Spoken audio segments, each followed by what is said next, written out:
Au secours! Aidez-moi!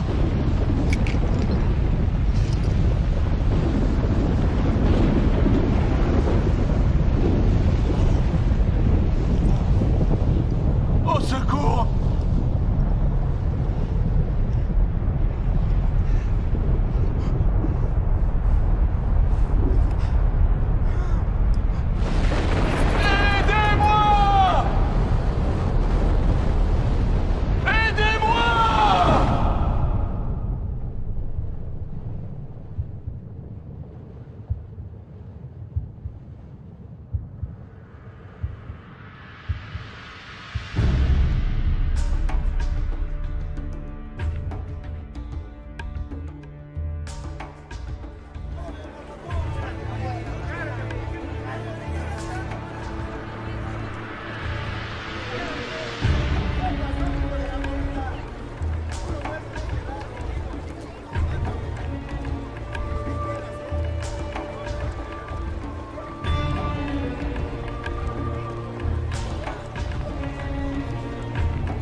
L'aumône.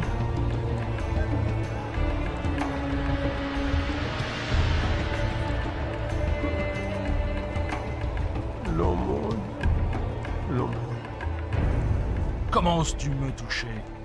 Tu veux que je sois aussi sale que toi?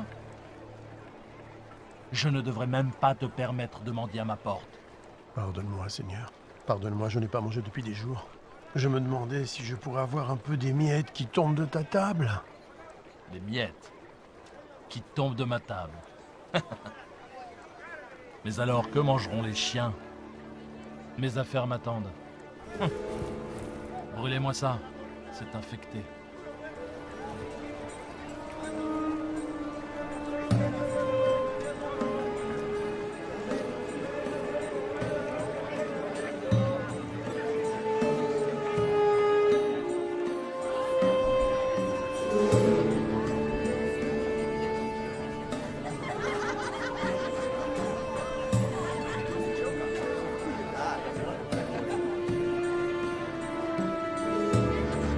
Le voilà, enfin!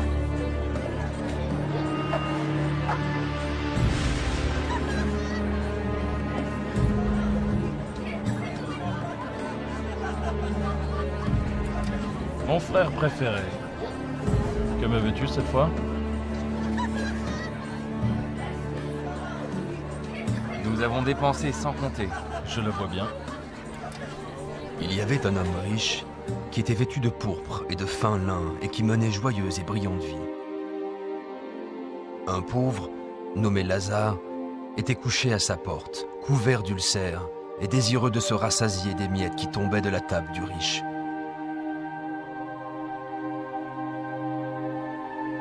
Et même les chiens venaient lécher ses ulcères.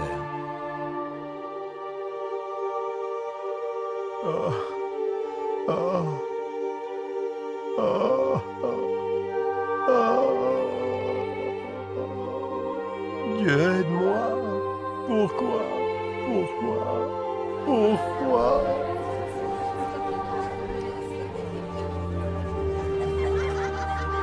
Et le moment fut venu pour les deux hommes de mourir et de passer de cette vie à l'autre.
Aidez-moi!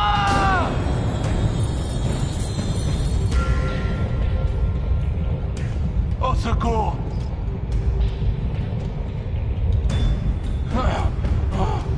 Aidez-moi!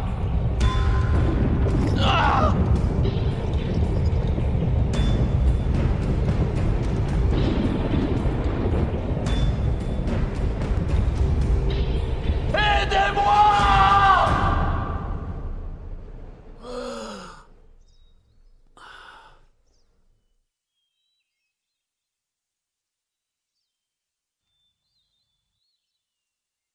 L'aumône.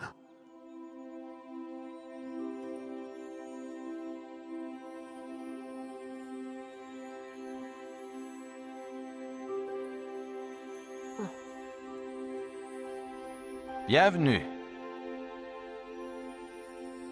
Père Abraham. Oui.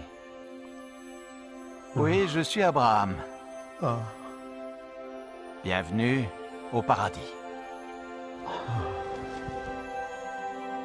paradis. Oui, Lazare. Paradis!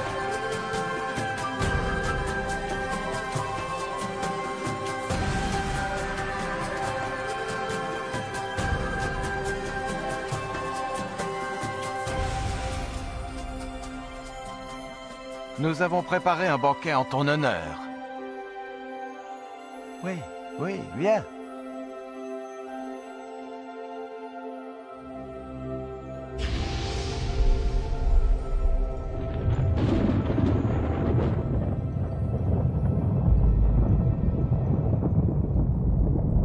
Père Abraham! Père Abraham! Aie pitié de moi!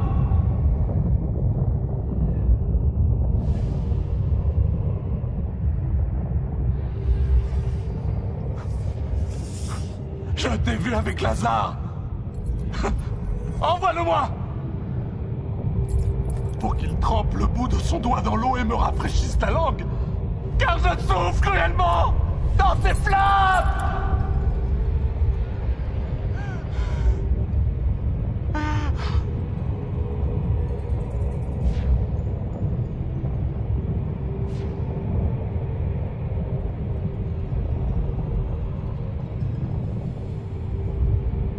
Fils, souviens-toi que tu as reçu tes biens pendant ta vie.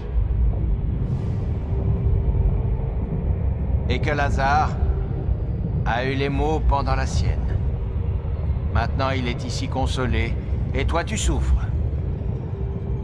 Je t'en prie! Je t'en prie! Par-dessus tout cela, il y a entre nous un grand abîme. Si quelqu'un voulait passer d'un côté à l'autre, il ne le pourrait pas. Et personne ne peut traverser de toi vers nous. Père Abraham, il y a une chose que je veux te demander. Envoie Lazare dans la maison de mon père, car j'ai 5 frères, pour qu'ils les avertissent, et qu'ils ne viennent pas eux aussi dans ce lieu de tourment. Ils ont Moïse. Ils ont les prophètes. Laisse tes frères les écouter. Non. Non. Mais si quelqu'un des morts va vers eux, ils se repentiront. Non, s'ils n'écoutent pas Moïse et les prophètes, ils ne se laisseront même pas persuader par quelqu'un qui ressusciterait des morts. Je t'en prie. Non. Je t'en prie. Non. Je t'en prie. Non.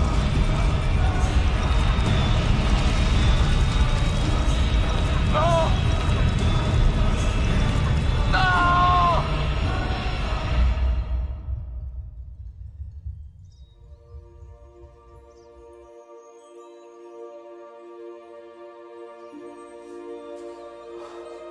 Lazare, viens dans le lieu que ton père a préparé pour toi.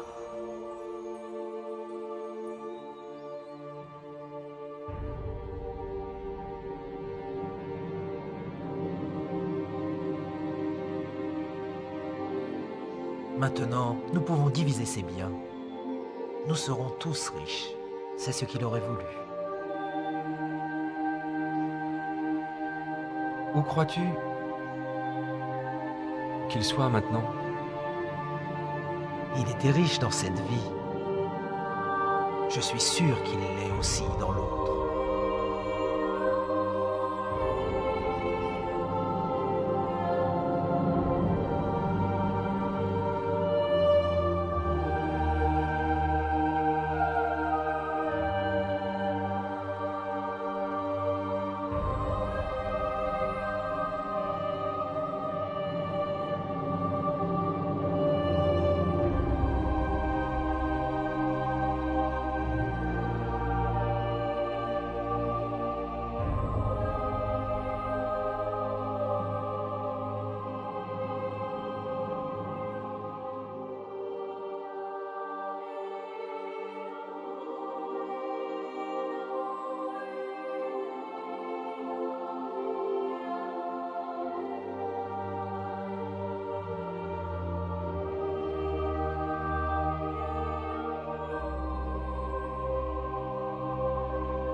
Je suis Lazare, dont parle la Bible.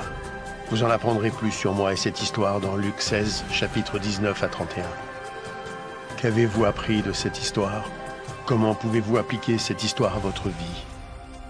Laissez-moi vous raconter certaines des choses que j'ai apprises de cette expérience. Ce que Dieu m'a enseigné. J'étais un homme très pauvre. En fait, j'étais tellement pauvre que j'en étais malade, et que je n'avais personne pour s'occuper de moi. Même les chiens venaient me lécher. À cause de ma condition, je me sentais insignifiant et sans espoir dans ce monde. Mais ma foi en Dieu n'a pas vacillé. Et à ma grande joie, lorsque j'ai ouvert les yeux au paradis, j'ai appris que je n'étais pas insignifiant pour Dieu. Il connaissait toutes mes pensées. Il savait même combien j'avais voulu rencontrer Abraham. Alors il l'a envoyé, lui Abraham, pour m'accueillir et me souhaiter la bienvenue. Lorsqu'Abraham, le père de notre foi, m'a salué, je fus envahi par la joie. Comment un tel homme béni de Dieu pouvait-il s'intéresser à moi? Apparemment abandonné de Dieu et sans utilité. Vous êtes-vous déjà senti ignoré, oublié, insignifiant? Dieu ne vous a pas oublié. Où que vous soyez, qui que vous soyez, quels que soient vos problèmes, j'ai appris que personne n'était oublié de Dieu. Mon histoire prouve que rien ne peut nous séparer de l'amour de Dieu. Le riche était dominé par sa richesse, son influence et le luxe. Il traitait mieux ses animaux de compagnie que moi. Il aimait les biens de ce monde et en a profité pendant toute sa vie. Il y avait des jours où je me demandais si Dieu savait qu'il n'était même pas prêt à m'accorder les miettes qui tombaient de sa table. Je sais maintenant que Dieu regardait, Le riche n'avait jamais perdu sa fierté et son arrogance, même en enfer. Avez-vous remarqué qu'il a demandé que je le serve parce qu'il avait l'habitude d'être servi? L'enfer est plein de gens qui veulent être servis. Mais parce qu'il avait été servi sur terre, Abraham lui a dit qu'il avait déjà bénéficié des plaisirs et qu'ils étaient terminés.